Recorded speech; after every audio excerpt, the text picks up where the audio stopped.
बहुत समय पहले की बात है। चंद्रपुर गांव में खुशहाली का माहौल था। सभी लोग बहुत ही खुश रहते थे और अपने कामों व्यस्त रहते थे। वहीं गांव में सूरज नाम का एक लड़का अपनी बुजुर्ग माँ के साथ रहता था। माँ की तबीयत खराब रहने की वजह से सूरज ही घर का सारा काम करता था। बेटा, तुम कितनी मेहनत करते हो। दुकान के साथ साथ तुम्हें घर का भी काम करना पड़ता है।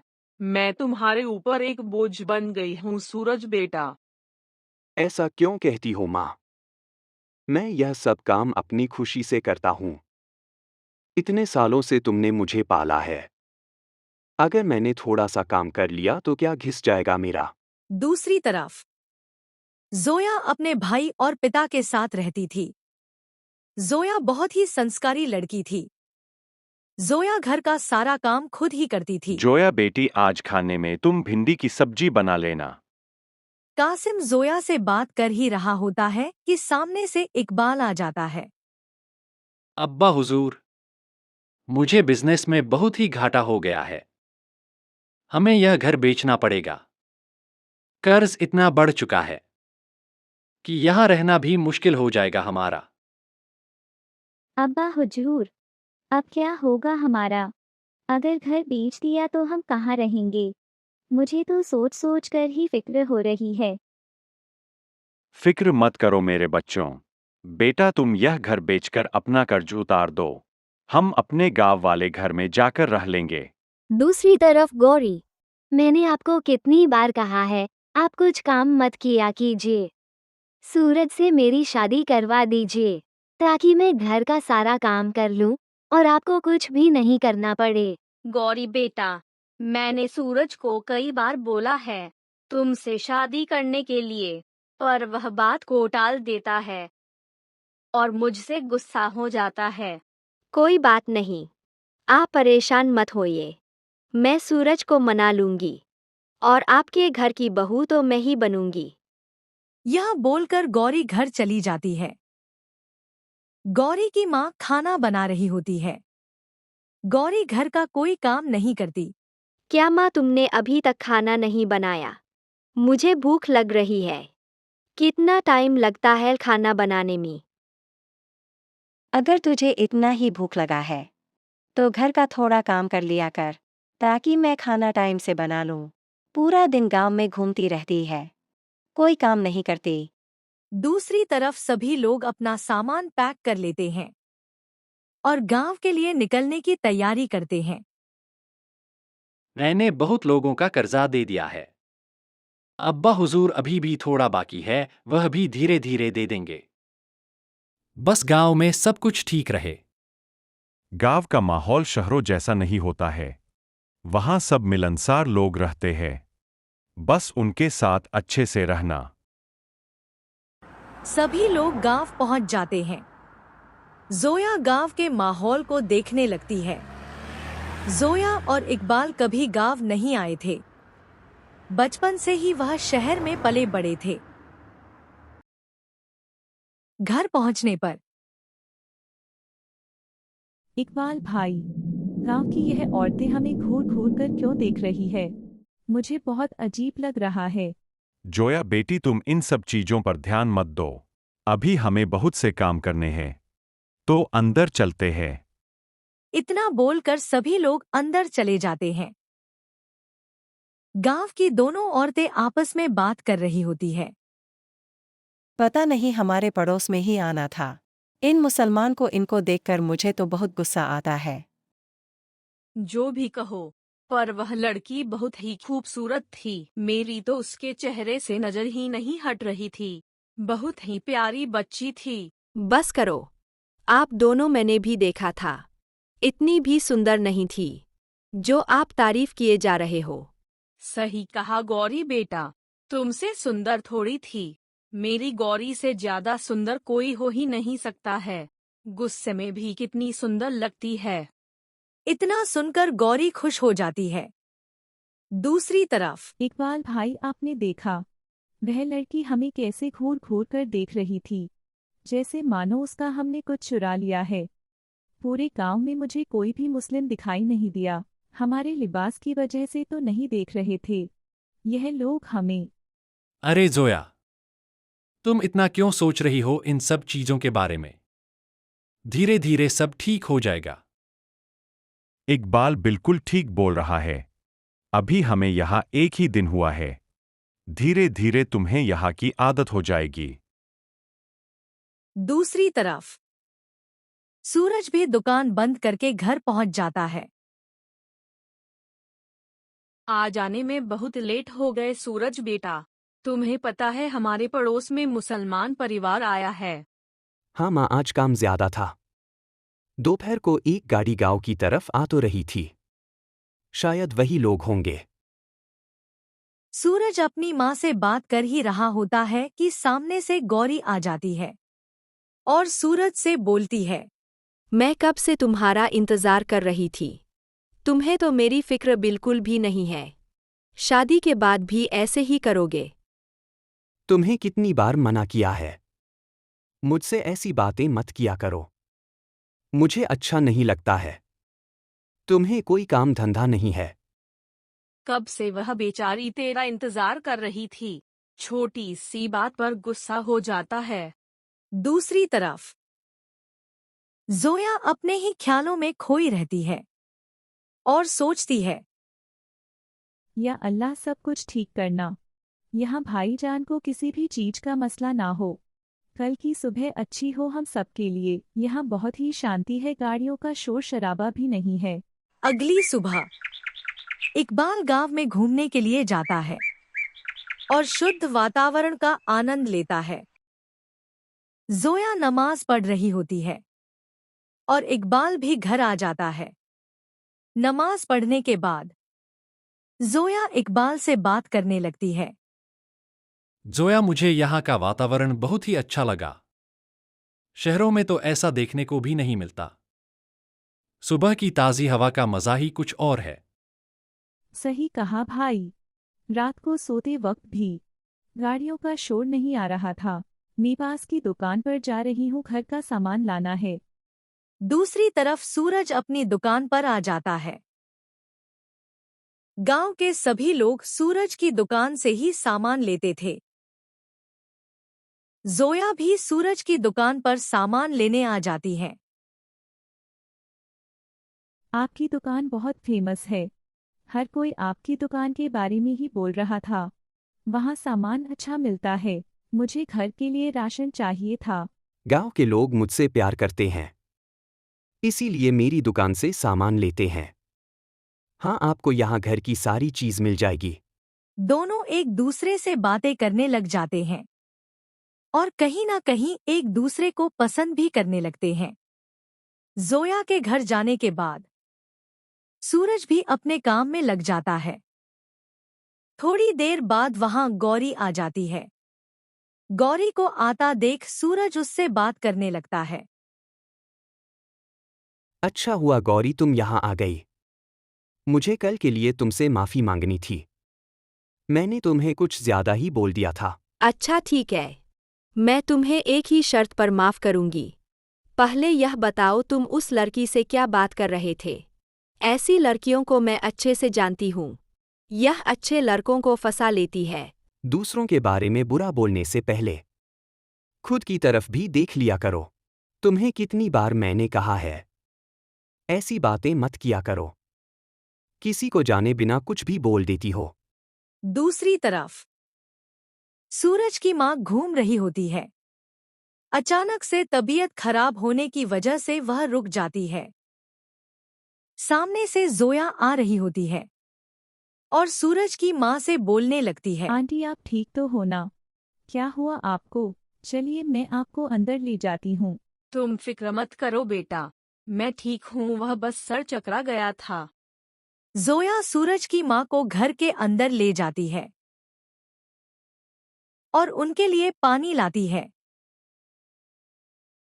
आंटी, आप बाहर अकेले मत जाया कीजिए। अगर कोई भी काम हो तो मुझे बता दीजिए, मैं कर दिया करूंगी। एक बात कहूँ जोया बेटी, तुम जितनी खूबसूरत हो, तुम्हारा दिल भी उतना ही अच्छा है। दोनों बात कर ही रहे होते हैं। माँ, तुम ठीक तो होना? छोटू आया था। उसने कहा आपकी तबीयत ठीक नहीं है।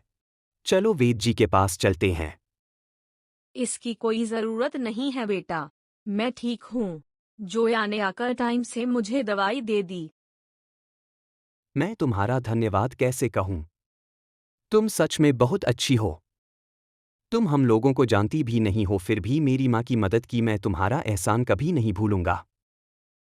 जोया घर जाते हुए सूरज की तरफ देखती है और सूरज भी जोया को देखकर मुस्कुराता रहता है। दोनों एक दूसरे को पसंद करने लगते हैं। दोनों को खुश देखकर गौरी मन ही मन जलती रहती है। गौरी को बहुत ज्यादा गुस्सा आता है। गौरी जोया से नफरत करने लगती है। गौरी की माँ खाना बना रही होती है। गौरी को गुस्से में देख पूछने लगती है, इतने गुस्से में लाल पीली होकर कहाँ से आ रही हो? अब क्या हो गया? हर वक्त किसी न किसी से लड़ाई करती रहती है। थोड़ा काम में मेरी मदद कर दिया कर। आपको तो हर वक्त काम की पड़ी रहती है।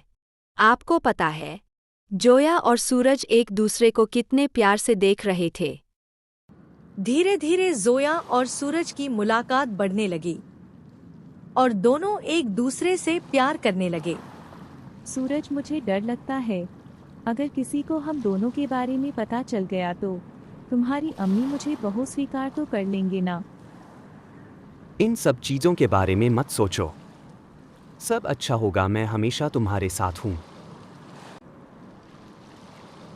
दूसरी तरफ इकबाल अपनी दुकान पर होता है। तभी सामने से उसके बचपन की दोस्त आ जाती है और दोनों बात करने लगते हैं। अरे इकबाल, तुम यहाँ? मुझे उम्मीद नहीं थी कि हम दोनों की मुलाकात ऐसे होगी। स्कूल टाइम में कितना मज़ा आता था, सच में। शाम के वक्त इकबाल घर आता है और जोया से बात करने लगता है। जोया, आज मेरी मुलाकात शनाया से हुई, जो मेरे साथ स्कूल में पढ़ती थी। उसे यहाँ देखकर मुझे बहुत खुशी हुई। इकबाल भाई, यह वही लड़की है ना जिसके पीछे आप प्यार में पागल थे? इस बार उन्हें जाने मत देना और निकाह भी उनसे ही करना। तुमने सही कहा जोया, मैं उसे अभी तक नहीं भूला। चलो, बहुत रात हो गई है, तुम सो जाओ। यह कहकर इकबाल वहां से चला जाता है। अगली सुबह सूरज जोया को मंदिर लेकर जाता है। जोया को कुछ समझ नहीं आता है। वह सूरज को देखकर प्रार्थना करने लगती है। पंडित जी दोनों को अपना आशीर्वाद देते हैं। जोया और सूरज पूजा करके मंदिर से आ जाते हैं और मेले में चले जाते हैं। मैं तुम्हें आज मंदिर लेकर गया। तुम्हें कैसा लगा वहां जाकर? सनातन धर्म सच में बहुत ही खूबसूरत धर्म है। मैं आज दिल से बहुत खुश हूँ। दोनों बहुत ही खुश होते हैं कि पीछे से गौरी और उसकी दोस्त वहां आ जाती है। गौरी को बहुत गुस्सा आता है। गौरी, तुम यहाँ मेला देखने किसके साथ आई हो?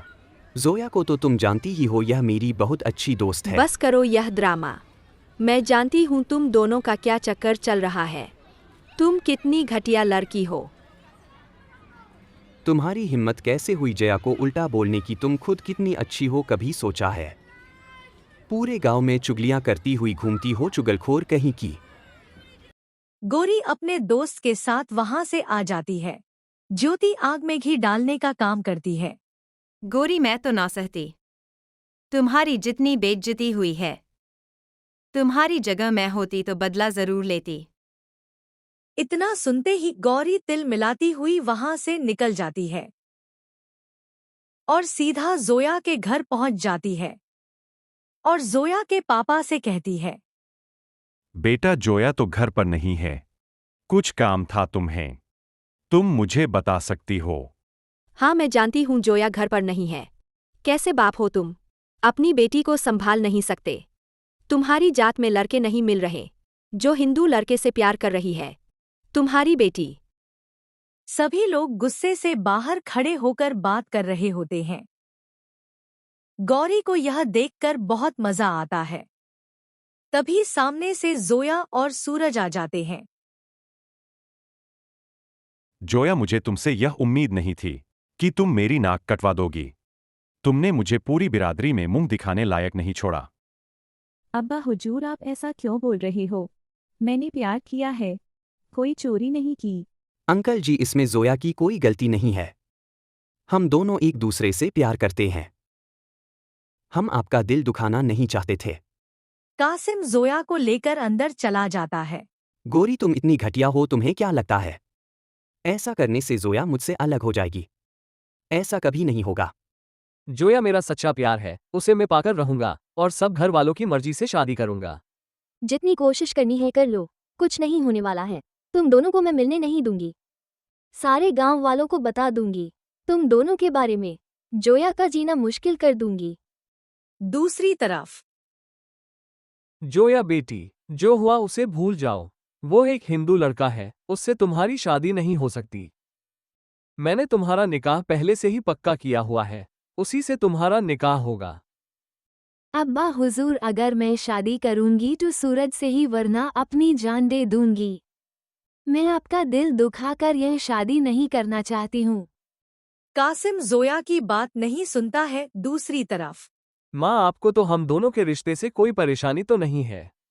जोया बहुत ही अच्छी लड़की है, मैं उसके बिना नहीं रह सकता। सूरज बेटा, मुझे तुम दोनों के रिश्ते से कोई परेशानी नहीं है। मुझे तो खुशी है जोया मेरी बहू बनेगी। गौरी इतने काले दिल की है, मुझे नहीं पता था। अगले दिन जोया अपना घर छोड़कर सूरज के घर आ जाती है। माँ जी, मैं अपना घर छोड़कर आ गई हूँ। मुझे ऐसे घर में नहीं रहना जहाँ प्यार करना गुनाह होता है। जोया बेटी, तुमने यह अच्छा नहीं किया, इससे तुम्हारे घर की बदनामी होगी। मैं तुमसे वादा करती हूँ, तुम ही मेरे घर की बहू बनोगी, पर ऐसा कदम कभी मत उठाना। इतने में ही सूरज भी वहां आ जाता है। जोया माँ बिल्कुल ठीक कह रही है, चलो हम तुम्हें घर छोड़कर आते हैं। हम दोनों की शादी बड़ों के आशीर्वाद के बिना अधूरी है। तुमने सही कहा सूरज, मुझसे बहुत बड़ी गलती हो गई। बड़ों का दिल दुखाकर हमारी शादी सफल कैसे हो सकती है। दूसरी तरफ इकबाल और कासिम के पास पुलिस आई हुई होती है। इकबाल और कासिम बहुत बुरी तरह से डरे हुए होते हैं। तभी सामने से सूरज और जोया भी आ जाते हैं। नमस्ते माँ जी, आपने मुझे पहचाना? मैं श्यामलाल जी का बेटा हूँ। आप इन लोगों को जानते हो क्या? इंस्पेक्टर सूरज की मां से बात कर ही रहा होता है कि कासिम सोच में पड़ जाता है। बेटा, यह भले लोग हैं, जरूर तुम्हें कोई गलतफहमी हुई होगी। अगर तुम्हारे पैसे इन लोगों ने लिए भी है तो वापस कर देंगे, मैं गारंटी लेती हूँ। यह सुनकर इंस्पेक्टर और वह आदमी वहां से चला जाता है। भाई साहब, आप चिंता मत करो, हम आपके साथ हमेशा हैं। बहन जी, मुझे माफ़ कर दीजिए, मुझे नहीं पता था कि आप लोग इतने अच्छे हैं। मेरी बेटी की किस्मत बहुत अच्छी है, जिसे आप जैसा ससुराल मिलेगा।